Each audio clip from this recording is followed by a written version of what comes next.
ಎಲ್ರಿಗೂ ನಮಸ್ಕಾರ. ಧ್ರುವತಾರೆ ವ್ಲಾಗ್ಸ್ಗೆ ಸ್ವಾಗತ. ಮನೆಯಲ್ಲಿ ನುಗ್ಗೆಕಾಯಿ ಇದೆ ಅಂದರೆ ಈ ಥರ ಸಿಂಪಲ್ಲಾಗಿ ಒಂದು ನುಗ್ಗೆಕಾಯಿ ಗಸಿನ ಈಸಿಯಾಗಿ ಟ್ರೈ ಮಾಡ್ಬೋದು.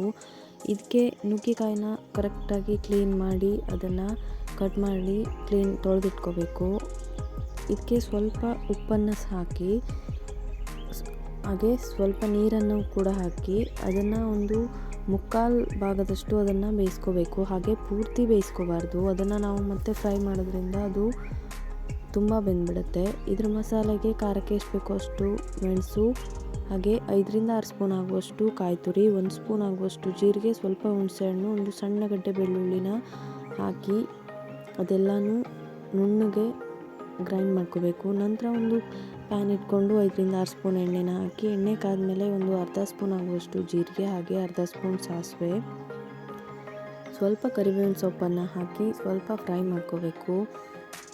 ನಂತರ ಇದನ್ನು ಸ್ವಲ್ಪ ಫ್ರೈ ಮಾಡ್ಕೊಂಡಾದ್ಮೇಲೆ ಒಂದು ಚಿಟಿಕೆ ಆಗುವಷ್ಟು ಇಂಗನ್ನು ಸೇರಿಸ್ಕೋಬೇಕು.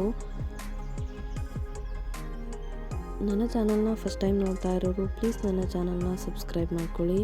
ಹಾಗೆ ಒಂದು ಗಡ್ಡೆ ಈರುಳ್ಳಿ, ಹಾಗೆ ಒಂದು ಟೊಮೆಟೊನ ಚಿಕ್ಕದಾಗಿ ಕಟ್ ಮಾಡಿ ಇಟ್ಕೊಂಡಿದ್ದೀನಿ. ಇವಾಗ ಈರುಳ್ಳಿನ ಹಾಕಿ ಈರುಳ್ಳಿ ಸಾಫ್ಟ್ ಆಗೋವರೆಗೂ ಅದನ್ನು ಫ್ರೈ ಮಾಡ್ಕೋಬೇಕು.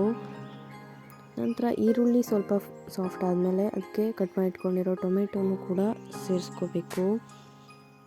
ಟೊಮೆಟೊ ಸಾಫ್ಟ್ ಆಗೋವರೆಗೂ ಟೊಮೆಟೊನ ಫ್ರೈ ಮಾಡ್ಕೋಬೇಕು.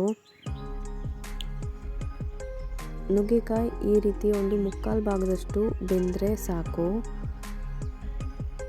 ಹಾಗೆಯೇ ಟೊಮೆಟೊ ಕೂಡ ಸ್ವಲ್ಪ ಸಾಫ್ಟ್ ಆದಮೇಲೆ ಅದಕ್ಕೆ 1 ಸ್ಪೂನ್ ಆಗುವಷ್ಟು ಅರಿಶಿಣ ಪುಡಿಯನ್ನು ಸೇರಿಸ್ಕೋಬೇಕು.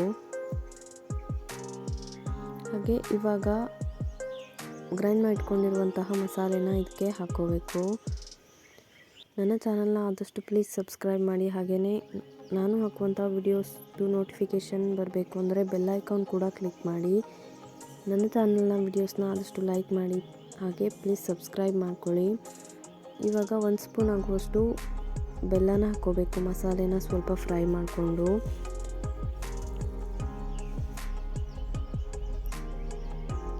ಹಾಗೆ ಇವಾಗ ಬೇಯಿಸ್ಕೊಂಡಿರೋ ನುಗ್ಗೆಕಾಯಿ ಕೂಡ ಇದಕ್ಕೆ ಹಾಕ್ಕೋಬೇಕು. ನುಗ್ಗೆಕಾಯಿ ಬೇಯಿಸುವಾಗ ಅದರಲ್ಲಿ ಸ್ವಲ್ಪ ರಸ ಇದ್ದರೆ ಅದನ್ನು ನೀರಿನ ಅಂಶ ಇದ್ದರೆ ಅದನ್ನು ಮಿಕ್ಸಿ ಜಾರ್ಗೆ ಹಾಕ್ಕೊಂಡು ಅದನ್ನೇ ಜಸ್ಟ್ ತೊಳೆದು ಹಾಕಿದ್ರೆ ಸಾಕು. ಇದಕ್ಕೆ ಜಾಸ್ತಿ ನೀರೇನು ಹಾಕೋದು ಬೇಕಾಗಿಲ್ಲ. ತುಂಬ ತೆಳ್ಳವಾದರೂ ಕೂಡ ಇದು ಅಷ್ಟೊಂದು ಚೆನ್ನಾಗಿ ಬರಲ್ಲ. ಹಾಗೆಯೇ ನಾವು ನುಗ್ಗೆಕಾಯಿ ಬೇಯಿಸುವಾಗ ಉಪ್ಪನ್ನು ಹಾಕಿ ಬೇಯಿಸಿರೋದ್ರಿಂದ ಆ ನೀರಲ್ಲಿ ಉಪ್ಪಿನ ಅಂಶ ಇರುತ್ತೆ. ಹಾಗಾಗಿ ಉಪ್ಪನ್ನು ಟೇಸ್ಟ್ ನೋಡಿ ಹಾಕ್ಕೋಬೇಕು. ಹಾಗೆ ಇದನ್ನು ಲಿಡ್ನ ಕ್ಲೋಸ್ ಮಾಡಿ ಒಂದು 10 ನಿಮಿಷ ಇದನ್ನು ಚೆನ್ನಾಗಿ ಕುದಿಸ್ಕೊಂಡ್ರೆ ನುಗ್ಗೆಕಾಯಿ ಗಸಿ ರೆಡಿ ಆಗುತ್ತೆ. ಹಾಗೆ ಇದರಲ್ಲಿ ಕನ್ಸಿಸ್ಟೆನ್ಸಿ ಎಷ್ಟು ಬೇಕು ಅಂತ ನೋಡಿಕೊಂಡು ಇದನ್ನು ಸ್ಟವ್ ಆಫ್ ಮಾಡ್ಕೋಬೇಕು. ಇದನ್ನು ತುಂಬಾ ಕೂಡ ಬೇಯಿಸೋಕ್ಕೆ ಹೋಗಬಾರ್ದು. ಯಾಕಂದರೆ ನುಗ್ಗೆಕಾಯಿನ ನಾವು ಆಲ್ರೆಡಿ ಮುಕ್ಕಾಲು ಭಾಗದಷ್ಟು ಬೇಯಿಸಿರೋದ್ರಿಂದ ಒಂದು 10 ನಿಮಿಷ ಇದನ್ನು ಬೇಯಿಸಿದ್ರೆ ಸಾಕಾಗುತ್ತೆ. ಈ ಕನ್ಸಿಸ್ಟೆನ್ಸಿ ಕರೆಕ್ಟಾಗಿರುತ್ತೆ. ಸ್ವಲ್ಪ ತೆಳ್ಳಗೆ ಬೇಕು ಅಂದರೆ ಮಾಡ್ಕೋಬೋದು. ರುಚಿ ಅಂತೂ ತುಂಬ ಚೆನ್ನಾಗಿರುತ್ತೆ. ಇದು ಲೈಟಾಗಿ ಸ್ವೀಟಾಗಿ, ಸ್ವಲ್ಪ ಹುಳಿ, ಸ್ವಲ್ಪ ಖಾರ, ಸ್ವಲ್ಪ ಸಿಹಿಯಾಗಿ ತುಂಬಾ ಚೆನ್ನಾಗಿರುತ್ತೆ ಟೇಸ್ಟು.